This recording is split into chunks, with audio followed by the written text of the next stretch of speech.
Hello YouTube, Sam here from youtube.com/onlivegamer for the new Boston, and in this tutorial we're going to be talking about stream readers.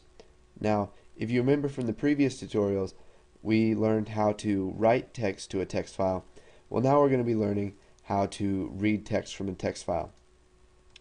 So we'll go ahead and create a new project. We will select a Windows Forms application and we will call it Streams again. Go ahead and click OK. And looks like we'll have to do streams 1. Click OK and wait for that to load.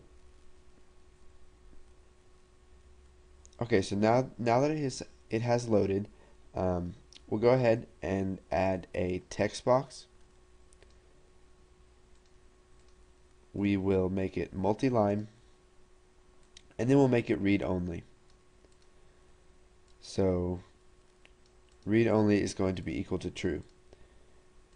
And then we'll add a button, and we will set the button name, or the text, we'll set the text to load file, and we'll set the name to button load. Okay, so now we'll just double click on load file, and this will open up our click event handler for it. Now, just like before, to use any type of stream, we're going to have to type imports the system.io namespace. So this gives us the classes that we can use to read and write to text files.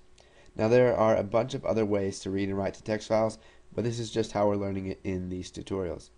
So we're going to go ahead and declare a stream reader.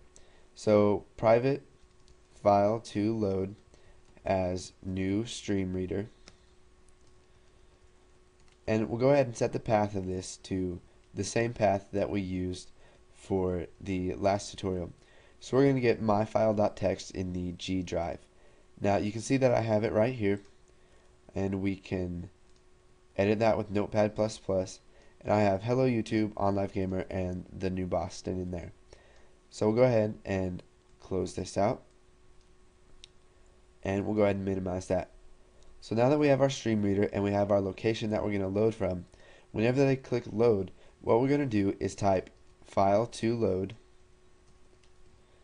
dot read, and you can see that we have read block, read line, or read to end. Read reads only one character. Read block reads a maximum of count characters from the current stream, so you can tell it to read a certain amount of characters. You can read one line, so it really reads until it hits an escape key or down to the next line, and it ends reading. And what we're going to use is read to end, so it's going to read everything inside of the file.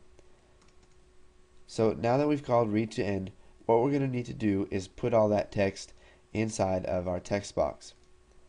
So we'll type textbox1 dot text is going to be equal to whatever is in that file. So let's go ahead and run this. Hopefully we won't get any errors. And now when we click load file, we get Hello YouTube, OnLiveGamer, and the new Boston.